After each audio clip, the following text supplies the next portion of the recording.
بسم اللہ الرحمن الرحیم۔ السلام علیکم ناظرین، ابو یعلا نے اپنی مسند میں روایت کی ہے کہ رسول اللہ صلی اللہ علیہ وآلہ وسلم نے فرمایا کہ اللہ تعالیٰ فرماتا ہے کہ اے ملک الموت، میرے ولی کے پاس جاؤ اور اسے لے کر آؤ۔ میں نے اس کو خوشی میں، غمی میں، مصیبت میں، دولت میں، عبادت میں آزمایا ہے، اسے برگزیدہ بندہ پایا ہے۔ میں چاہتا ہوں کہ اسے دنیا کے غموں سے نجات دلا دوں۔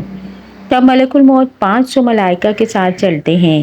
ان کے پاس جنت کے خوشبو والے کفن ہوتے ہیں، ان کے پاس پھولوں کی شاخیں ہوتی ہیں، بیسیوں رنگ والی مہکتی ہوئی ان کے پاس مشک میں بسا ہوا سفید ریشم ہوتا ہے۔ پھر ملک الموت فرشتوں کے ہمراہ بیٹھ جاتے ہیں۔ ہر فرشتہ اپنا ہاتھ اس کے ایک عضو پر رکھتا ہے، مشک میں بسے ہوئے ریشم کو اس کی تھوڑی کے نیچے بچھا دیتا ہے۔ ایک دروازہ جنت کی طرف کھول دیتا ہے۔ اب اس کا دل جنت کی جانب رغبت کرتا ہے، کبھی جنتی ازواج کی طرف دیکھتا ہے، کبھی لباس کی طرف اور کبھی جنتی پھولوں کی طرف، گویا اس طرح کہ جس طرح بچے کو سلایا جاتا ہے، اس کا دل بہلایا جاتا ہے اس کی طرف۔ جنتی حوریں اس وقت خوش ہوتی ہیں اور اس خوش نصیب بندے کی روح کو دیکھتی ہیں۔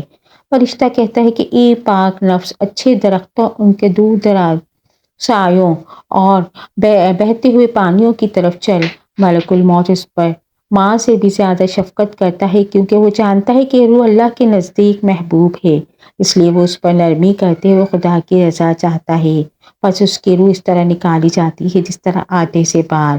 حضور نبی کریم صلی اللہ علیہ وآلہ وسلم نے فرمایا اس فرمان کے کہ وہ لوگ جن کو فرشتے موت دیتے ہیں، پاک روحوں کو سلام ملتا ہے۔ پھر نبی کریم صلی اللہ علیہ وآلہ وسلم نے فرمایا کہ بندہ مومن کے لیے تو راحت و خوشبوئیں، اس کے لیے نعمتوں پر جنتیں ہوتی ہیں۔ جب ملک الموت ان کی روح نکالتے ہیں تو روح جسم کو مبارکباد دیتی ہے، کہتی ہے جسم تو مجھے اللہ کی اطاعت کی طرف جلدی سے لے جاتا تھا اور مصیبت سے پرہیز کراتا تھا، تجھ کو مبارک ہو کہ خود بھی نجات اور مجھ کو بھی نجات دلائے، اور جسم بھی روح کو یہی مبارکباد۔ اور زمین کے وہ حصے جن پر نیک بندہ عبادت کرتا تھا اس پر روتے ہیں، اور آسمان کا ہر دروازہ جس سے اس کا عمل چڑھتا تھا، جو خیر تھا اور رزق نازل ہوتا تھا، 40 روز تک روتا ہے۔ جب اس کی روح نکل جاتی ہے تو 500 فرشتے اس کے پاس کھڑے ہوتے ہیں۔ جب انسان اس کو کسی پہلو پر لٹانا چاہتا ہے، فرشتے اسے پہلے ہی لٹا دیتے ہیں۔ انسانوں کے کفن پہنانے سے پہلے کفن پہنا دیتے ہیں، ان کی خوشبو لگانے سے پہلے خوشبو لگا دیتے ہیں۔ اس کے گھر سے لے کر قبر تک فرشتوں کی دو قطاریں کھڑی ہو جاتی ہیں، اس کے لیے استغفار پڑھتی ہیں۔ اس وقت شیطان اس کی قدر و منزلت دیکھ کر چیختا اور چلاتا ہے اور اپنے لشکر سے کہتا ہے کہ تمہارے لیے خرابی ہو، اس بندے کا اتنا اچھا انجام ہوا، اور جواب پاتا ہے کہ بندہ گناہوں سے بچتا تھا۔ جب ملک الموت اس کی روح کو آسمان پر پہنچاتے ہیں تو حضرت جبرائیل علیہ السلام استقبال کرتے ہیں۔ حضرت جبرائیل کے ساتھ 70,000 فرشتے استقبال کرتے ہوئے حاضر ہوتے ہیں۔ پھر ہر فرشتہ ادھر روح نکلتی ہے، فرشتے کہتے ہیں کہ خدا کی بارگاہ میں سجدہ کرتی ہے۔ اس پر اللہ تعالیٰ ملک الموت سے کہ میرے بندے کی روح کو لے کر سرسبز شاداب درختوں، بہتے ہوئے پانی کے مقام پر پہنچا دو۔ جب اسے قبر میں رکھا جاتا ہے تو نماز اس کی دائیں طرف اور روزے بائیں طرف، اور قرآن مجید اور ذکر الہی سر کی جانب ہوتے ہیں۔ اس کی نمازوں کی طرف چلنا قدموں کی طرف سے آتا ہے، اس کا صبر قبر کے گوشے میں آتا ہے۔ جب اللہ عذاب کو بھیجتا ہے تو نماز کہتی ہے کہ پیچھے ہٹ، کہ یہ ساری زندگی تکالیف برداشت کرتا رہا، اب آرام سے لیٹے رہنے دو۔ جب عذاب بائیں جانب آتا ہے تو روزے یہی جواب دیتے ہیں، اس کی حفاظت کرتے ہیں۔ عذاب سر کی جانب ہوتا ہے تو یہی جواب قرآن پاک و ذکر و اذکار کا ہوتا ہے۔ پس عذاب کسی جانب سے اس کے پاس نہیں پہنچ سکتا اور وہ واپس لوٹتا ہے۔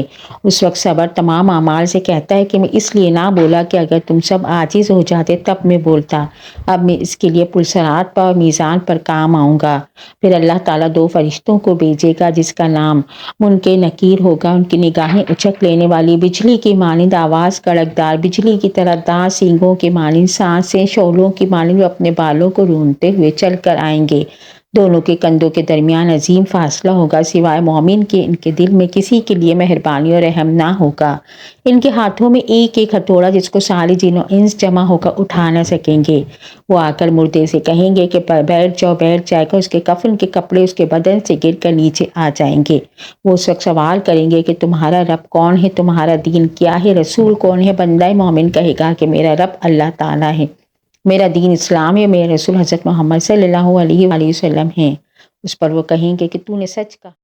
پھر اس کو قبر میں رکھ کر ہر جانب سے فراغ کر دیں گے، پھر اس سے کہیں گے اوپر دیکھو۔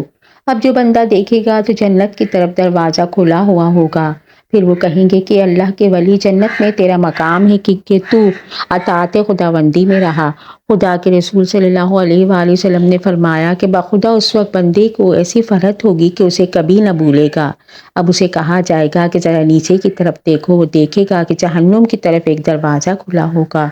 وہ دو فرشتے کہیں گے کہ اے اللہ کے ولی، تو نے اس سے نجات پائی۔ رسول خدا صلی اللہ علیہ وآلہ وسلم نے فرمایا کہ اس وقت بندہ سن کر ایسی خوشی پائے گا جو کبھی ختم نہ ہوگی۔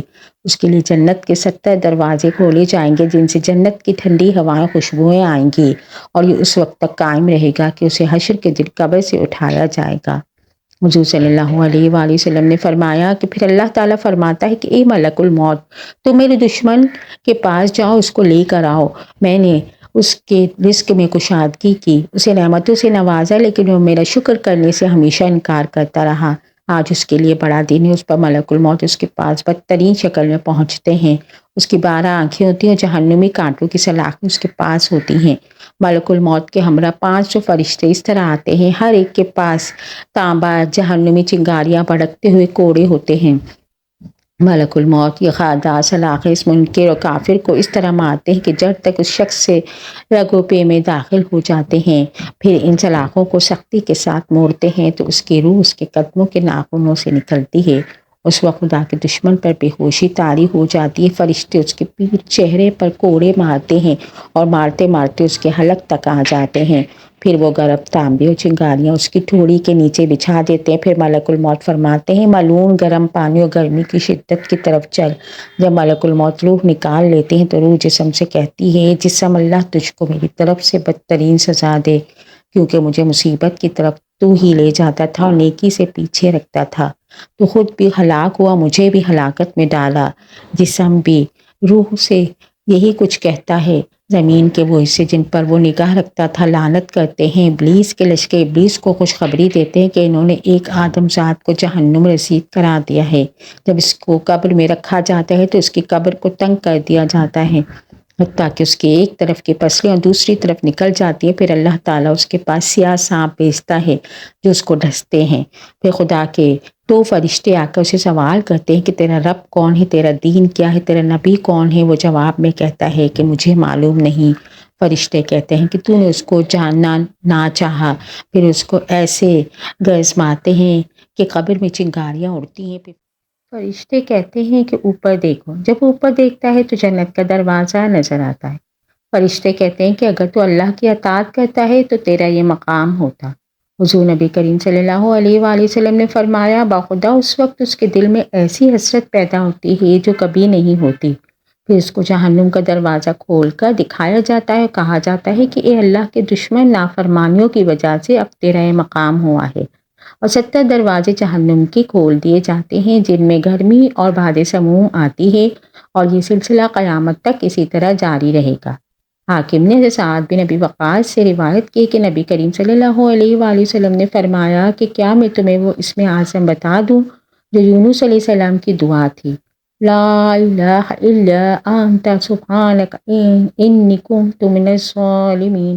جس شخص سے اپنے مرض میں یہ دعا 40 مرتبہ پڑھی، پھر اس مرض میں اس کا انتقال ہو سے شہید کا ثواب ملے گا۔